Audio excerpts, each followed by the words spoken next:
Rise and shine, everyone, and welcome to your Monday. It is 6:01. Jason and Alicia here with you, as many people today have the day off. Yeah, their long holiday weekend because it is Juneteenth. The federal offices are closed. You won't be getting any mail today through the U.S. Postal Service. So let's get to a guy that a lot of people might be having plans outdoors today. Yeah, and it's a foggy Juneteenth this morning. The fog will lift late this morning and sunshine on the way, I promise. Highs back in the 80s and 90s for the state today. Most of us are going to see temperatures climb to the 90s later this afternoon. We're already in the 80s late morning. You'll see temperatures flirting with that 80-degree mark by 11 a.m. Right now it's 65. It's muggy. You have some low-lying clouds. Southeast wind at 3 miles per hour. 90 later this afternoon. We're heating up. Today is just day one with forecast highs in the 90s. Several days this week with temperatures at 90 or above. Southeast winds at 5 to 10 miles per hour will crank up the winds tomorrow along with the heat by midweek. I'll show you what I'm talking about in my 7-day coming up in a little bit. Alicia. The AC is going to be working overtime. Guy, thank you. Let's give you a look at the map overall. Quiet on this Monday, mostly green here on the 694, 494 loop. We do have a stalled vehicle, as you can see, up near Brooklyn Park on 252 at 85th Avenue, blocking that right shoulder, not causing any issues for now. Well, in a matter of hours, the 5 young women killed in a crash in Minneapolis over the weekend will be laid to rest. They died after police say a driver blew through a red light after exiting 35W at Lake Street.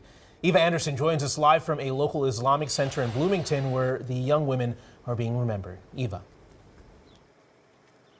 Jason, leaders here at the Dar Al Farouk Center say these 5 young women were loved here in the Muslim community. They describe them as leaders and volunteers as well.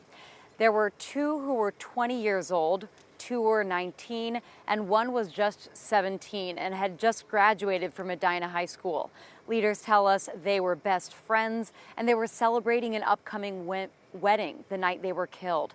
Over the weekend, the community gathered to remember them, and today, a funeral prayer will be held here. I think right now our biggest focus is the families, giving them space to heal, to process, to grieve, and the community a space that they can gather and, and pray. A Launch Good campaign to support the families of those affected has raised more than $340,000 as of this morning.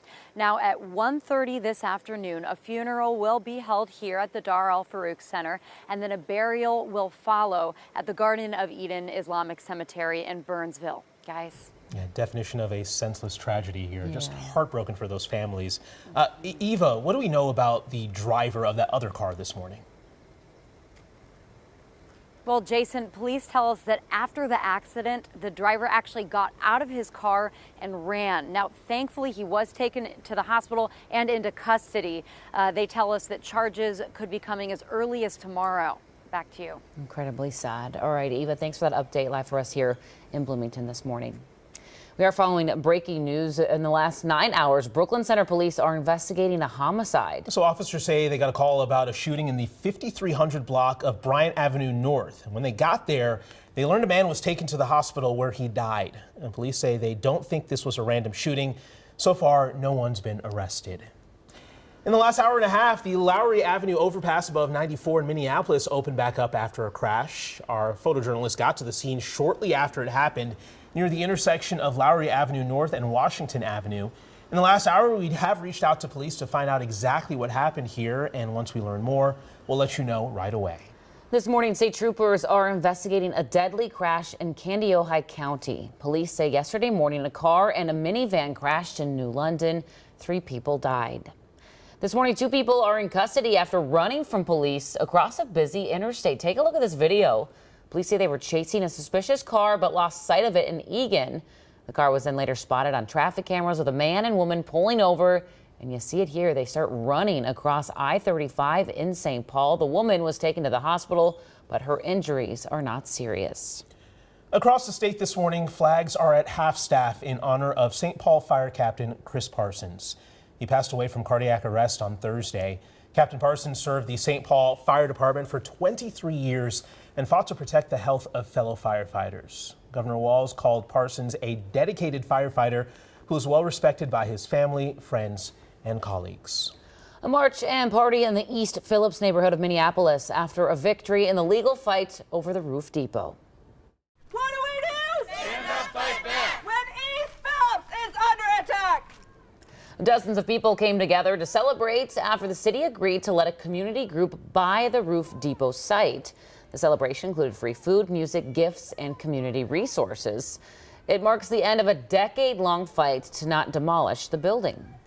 The key to the community was their persistence. They never gave up. And that's a significant message I want to relate to other communities. Never give up, because you can succeed.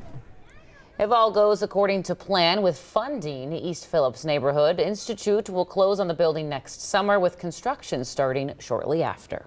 Today is Juneteenth. This day marks the emancipation of slaves here in the United States. Earlier this year, Governor Walz signed a bill making it an official state holiday. And there are a lot of events happening around the metro today. Some of the big ones include a commemoration at the state capitol. That goes from noon until 4. Also at noon in the Rondo neighborhood in St. Paul, there will be entertainment, a job fair, and speakers.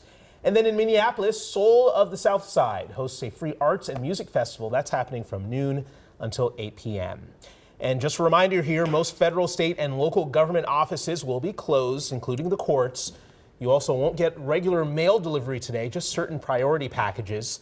And in Minneapolis and St. Paul, free parking at parking meters. It's going to be really hot this week if you've seen Guy's forecast in the 90s. And a lot of people are going to look for ways to cool down. And a really popular spot are going to be all the pools out there. But one spot needs a lot of repairs.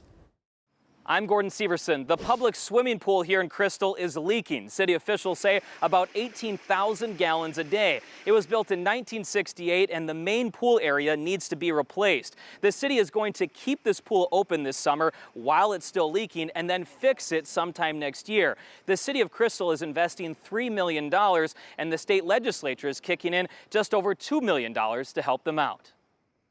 6:08 on the clock. Right now, millions of Americans are cleaning up after a steady stream of deadly storms blew through the region in the last 72 hours. So take a look at this new video from Texas. Neighbors here coming together to pick up debris in the Panhandle. Texas Governor Greg Abbott says he's never seen damage in towns like he's seen in Perryton. 3 people were killed and 160 others were hurt there. And in Mississippi, a storm there ripped up trees, sending one falling into an 11-year-old's bedroom and onto her bed inches from her head. Her family had to dig her out of a hole to free her. Knowing that, I can't. When you see the tree, and I took a picture of it, when you go in there and you see that, I don't know how she made it out. Yeah, she walked away from the scary situation with nothing but a few scratches. Some amazing video there, guys. Wild video.